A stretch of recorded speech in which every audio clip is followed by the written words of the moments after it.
Allô, coucou, ça va? For those of you who don't know, I actually lived in Paris. I've lived in a few continents, but I'm not a huge fan of Paris because one, the weather is brutal, just to keep in mind. So you do have that four seasons effect that you have to consider. And I live in Los Angeles, so I'm very spoiled with fabulous, sunny, beautiful weather. Look, that's actually the Hollywood sign right there. I also don't like the crime in Paris, and I don't understand. And people haven't worn a beret in 70 years. So if you wear a beret, you're kind of tacky. But here are spring trends that are already huge in Paris for those francophiles, for those people who just like the effortless glam look, because that's what they're known for. And I think sometimes it's a little too effortless, where I like to just look put together, which is my goal. I like to look like my clothes were washed, were steamed. Number one is preppy pieces. So academia, but lighter. Academia can look dark and looks heavier, like more beatnik, more 1950s in Boston, where they're like have a rolled turtleneck and some thick glasses and a cigarette, and they're talking about intellectual philosophy and all these topics. However, preppy pieces are a bit more lighter. Like there are multiple ways for me to envision preppy, so I consider like waspy Connecticut, East Coast, or even England, like countryside wise. So like if you wear a bunch of layers with a smart coat and have a shotgun in one hand and some wellies and a puppy with you that goes and grabs the rats, because that's what a lot of terriers do. I think of that look with like the equestrian kind of look, very dressed up. So there's like different types of countryside. Obviously there's like peasant countryside, and then there's like aristocrat posh countryside, and I'm talking about the posh one. There's also the preppy American look, where I think of someone in a country club wearing all white with a pleated mini white skirt, a sweater vest or a white polo, a martini in one hand and a tennis racket in the other at a country club. Comment below if you like speak French or a French dialect. For preppy pieces, I think they're more bright and fun and matching. So like Chanel is really like this a lot, like Chanel inspired looks, and I think that's just always timeless and cute, because when you have a two-piece set, you always look put together, even when you're not really trying.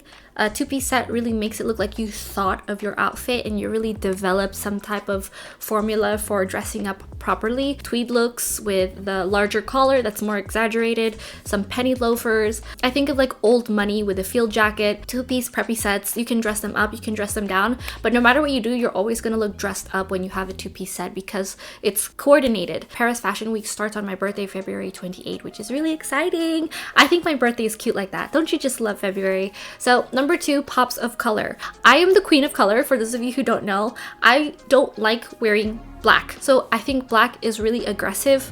It's not as inviting, it's not as friendly. I know a lot of people who are very moody and they're like, I'm dark, I have like so much dimension and depth to me, where it's like you can do that with color. I think that even more, the deeper people are the people who don't appear to be so, but then you find out about them because they're not right off the bat telling you this, because they're so deep. So like they don't appear to be, but you have to dig in order to find the deep person. So the people who don't immediately dress like the image that however they present themselves and like don't want to stand out, those are the people that you should watch out for. I can also say pops of color can be strategic when you use them, because for spring is the time for flowers for blooming, getting back into the spirit of sunniness and happiness and good weather. It makes you feel good when you wear color, just psychologically speaking. So I think it's important to wear tons of color. I wear personally white so that when I do wear a color, it doesn't fight it, because when you wear black with a color, it makes the color look cheap, where if you wear white with a color, it makes it stronger and like refreshing. You can start little by little with your color, with your socks. If you are not exactly confident yet with how to wear color, I personally like jewel tones and pastels. Jewel tones for the evening, pastels for the daytime. It's just more inviting and friendly. So if you see two people on a street, you will approach the person who's in the lighter colors because they look like they're more friendly. If a person is wearing all black, they look suspicious, like a dark hoodie, motor jacket. So it looks aggressive. So that's all I'm saying. Number three is bra tops. I am personally not a fan of wearing lingerie out in public, or in France you say lingerie. It's not lingerie. It's just two syllables. So just as a heads up, I'm not a fan of people who wear sports bras in public. I think that's really tacky. But if you switch it up with knitwear, like if you make the bra like a cropped knitwear top, I think that tells a different story as opposed to I'm wearing lingerie out, whereas sports bras, like you're going out to work, you're going to work out. Where I think when you work out, you should just stick to your workout and wear workout clothes only for your workout. Don't wear them as recreational or office clothes, obviously. If you wear knit, like with like a knit bra top with a matching cardigan, that is even cuter. Next is mini hemlines. So the mini skirt is back. Welcome Y2K. This is the time that I grew up. I was 5 years old in the year 2000, so I'm gonna be 27 in a few days. The thing is with mini hemlines is perfect for petite people. I'm petite, so huzzah. I'm 5'2.5", and I say and a half because everywhere I check it's exactly the same. It's not 5'2", it's not 5'3", it's right in the middle. I'm specifically gonna reference to petite and then I'll go to everybody else. Just quickly, when you're petite, it's really important to wear shorter hemlines because clothes will swallow you. Unless you are strategically wearing cuts that are close to your body, then it will show your figure. Having a mini skirt that's a bit on the shorter side, hemmed appropriately, or higher waist, it helps. The whole point is to not look taller necessarily, it's to look proportionate and balanced. In biology, that's what the human eye is generally attracted to, is something that's proportionate, symmetrical. It's really easy for petite people to look bulky if a skirt is a little bit, just like a little bit off and too long. So I think mini hemlines are brilliant. I have always loved mini hemlines. I have worn these skirts from the 2000s all throughout every decade that I've been alive. It's always been a flattering look. So I am not a person who obviously dresses with trends. I like trends to spice up my wardrobe seasonally every now and again, but I do have a capsule wardrobe of just very classic items that will never ever go out of style. If you're much taller and you have upper inner thigh fat starting to show, that means it's too short. If you can bend over, it's too short. I think it's okay to have a little bit of short because when you're 90 years old and you're surrounded by all of your great grandkids, you want them to look back at your photos and be like, wow, grandma was really hot. It's important to show off the goods while it's still appropriate. If you're a little bit older, think about wearing it with tights. Even if you're younger, and you're in a colder place, or if it's appropriate, just find tights that are your tone. Number 5, platforms. I really am a fan of exaggerated silhouettes. I have quite a few platforms and I'm gonna go over some. I'm gonna create a separate video for them, and I am actually wearing some now. I'll show you.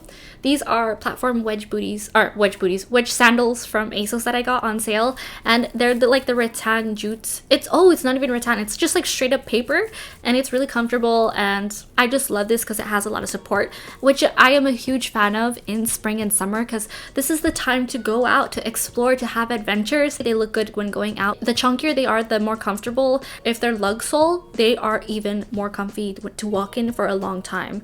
I really love the exaggerated silhouettes when it comes to mules, boots, loafers, and I think platforms really accentuate the leg. They make your legs look slimmer and more shapely. Like if you have good calves, muscular calves, platforms make your ankles look smaller. So just show your ankles, just keep that in mind. Number 6, huge tote bags. So I was looking at a few articles that mentioned like these large, exaggeratedly large tote bags. I'm not a fan of huge tote bags only because I am petite and they make me look invisible or swallow me, or like it just looks not proportionate because I'm just holding this giant thing and everybody's paying attention to this and I look like I'm gonna fall over. I prefer smaller bags. If I have a tote, it's definitely gonna be on the smaller side, but I think it really does look really put together and expensive when you have just like a very simple huge tote bag that is very chic, very sleek, not with a lot of design, like doesn't have a lot of pockets, doesn't have like zippers or anything on the front, just like a very simple tote bag. I think that is very chic. It looks very put together. I'll stick to my smaller bags and smaller totes. Number 7 is dark denim. For a long time, used to just match every top that I had with some dark denim skinny jeans. And I'm not talking with anything, oh yeah, it's dark denim, but it has some washing on it. No, it's just like fully consistent dark denim that just makes your leg look like toothpicks. And I don't necessarily mean black jeans, just like dark blue rich tone jeans, and I think they're really look good on everybody. And I don't like personally things with wash because I think it kind of dates the trend, it dates the clothes, it dates the jeans, especially like if you're older. It looks better to wear dark denim jeans. So I'll notice guys at parties who wear dark denim jeans but they have like some wash on them, like gold wash or light wash, and it looks like not only that their clothes are dated, but it looks like they're trying to look young, and nothing is older than trying to look young. I think dark denim jeans look good on everybody. Without sandblasting is also cheaper, and without jeans being distressed also looks more elegant, and it's also cheaper, and it also is good for the environment because there's less water pollution. Because when you wash, like the process of like sandblasting and having certain wash jeans, it actually is bad for the environment because you have to wash it so many times. Number 8, long hemlines skirts is basically it. Maxi skirts. I have a few long skirts that are truly dramatic, that are perfect for spring, because spring is hot in the sun, cold in the shade, and when you're transitioning your clothes into something that's a bit more lightweight, a bit more fun, a bit more feminine, you want to wear a long skirt. And specifically I would do a long satin skirt because I think it just elevates every look. I think they also balance out your look if you're wearing like a relaxed sweater or if you're wearing like a really romantic crop top. So however you want to style the look, it really looks very expensive and really put together. Not that my goal is to try to look expensive. I don't like misleading people into saying that, oh, I make this much money and I dress like this all the time. No, I don't like that. I think it's nice to have like a nice piece every now and again, but my goal is to just look put together and just look like my clothes aren't shabby. These are spring trends that are already huge in Paris. Let me know what you think in the comments below. Give this a like so other people can find this and to see if they can apply it to their wardrobe, as I am constantly obsessed with fashion trends, specifically for spring and summer, because this is the time to dress up. So give this a like, subscribe for more because I have fashion videos coming out every single week. I'll see you later.